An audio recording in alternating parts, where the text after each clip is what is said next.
I talked about the subjunctive last week, and I may talk about the subjunctive. Who knows how long I'll talk about the subjunctive? But I had three ideas, and I'm just going to hit them really, really quickly. These are just errors. Wanting is something that you do in the subjunctive. When you're wanting something that you don't have, which necessarily means that it's not in evidence. And wanting is something that mammals do. It's not unique to human beings. We want conceptually, they want however it is that they want, but wanting is something that predates our conceptual consciousness. Each individual one of us was wanting long before we could ever want in concepts.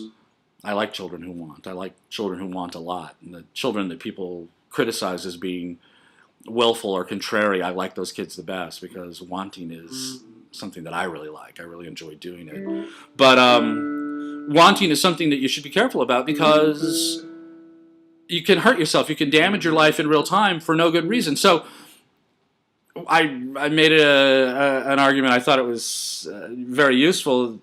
Nothing tastes as good as the cupcake you didn't have. So you're finishing dessert or finishing dinner, and you go and look at the dessert bar, and you say, "Oh, I'm not going to have anything. I just want to take a look." Well, this is a mistake. If you're not going to have anything, don't have anything, and that means don't look. If you say, "I'd really like to have a Rolex someday," that's a desire, and there's nothing wrong with that. I'd really love to have a beach house. There's nothing wrong with that. But if you go to the jewelry store every day and look at the Rolexes, you're just going to make yourself miserable because if you cannot afford to buy one, if you can't have one now, wanting one as a desire, no problem. Actively wanting one by going to the jewelry store and looking at them, that's a mistake. Going to the dessert bar in order not to come back with anything, that's a mistake because the cupcake that you didn't eat is gonna play upon your mind forever. It's gonna plague, not necessarily indefinitely, but it's gonna plague your mind. It's gonna be an instance of regret, and regret is something that you should make every effort to avoid if you can. I mean, you're gonna make mistakes. If you make an error of knowledge and you do something that damages yourself or damages other people, you're gonna regret it, whether you intended to or not. If you intended to, it's so much worse.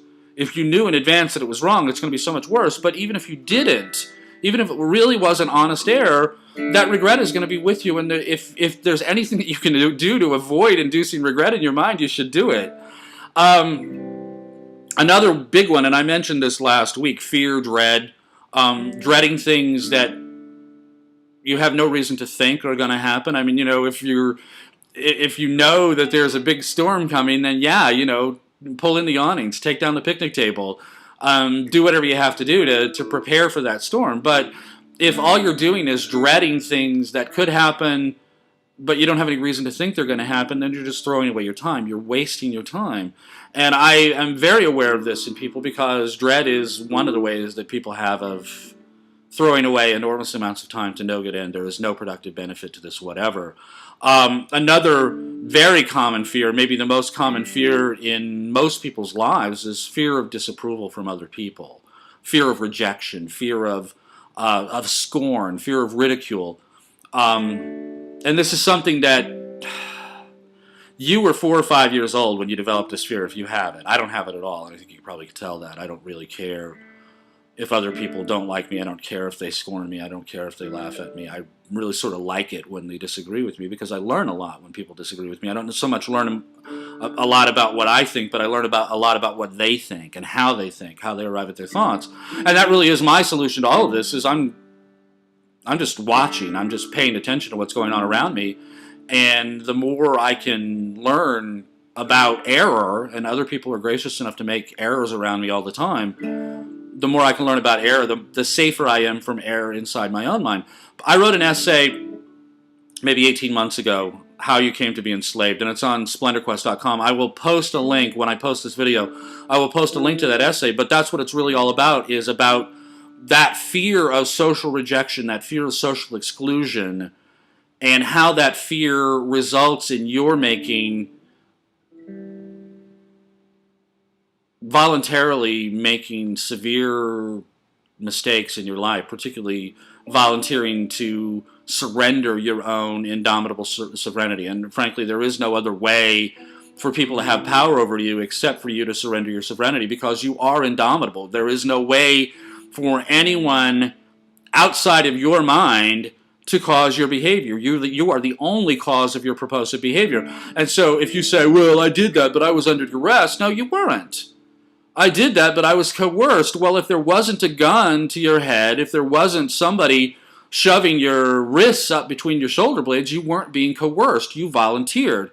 And you volunteered almost certainly because you didn't want to be rejected by the person who was persecuting you. And that, I mean, how stupid is that? This is someone who is self-identified as your enemy by trying to push you around. This is someone who has self-identified as your would-be slave owner, and you volunteer to be that person's slave. Why would you do that? Don't do that. This is a terrible idea, and it is a conquerable demon, but you have to learn the nature of the demon in order to conquer it.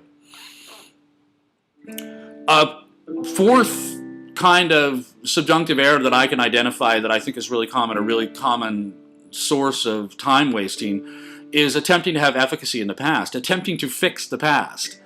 That you did something in the past, or someone else did something to you in the past, and you dwell on that, and you try to figure out how it could have been different, or what you could have said differently, or what you could have done differently, or what the other person could have done differently.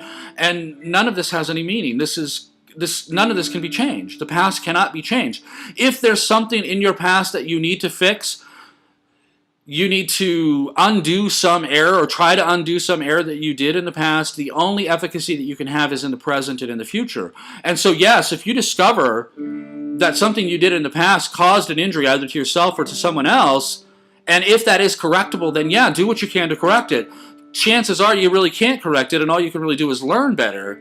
But you cannot change the past no matter what you do, and so dwelling on the past, other than to learn from your mistakes, is just a waste of time. And time is your sole capital. Why do I say waste of time, waste of time, waste of time? I'm a high D. I get a lot done, and I hate to waste time, and I hate to see other people waste time, and I really hate to see other people waste my time. But what waste of time really means is that time is your sole capital. That's all you have, is the time of your life, and you have no idea how much of it you have. And any time that you throw away on things that are of no benefit to you, that will not advance your interests now and in the future, that time is wasted, and that means your life is wasted. And you only have one life. If you don't make maximum benefit of the time that you have alive, it's nobody's fault but your own, and it cannot be corrected. You cannot make up for a lost time. You can't get it back. So stop wasting it. Okay, look, I'm at 27.5 minutes. Amazing. The last thing I wanted to talk about was the works of Richard Mitchell.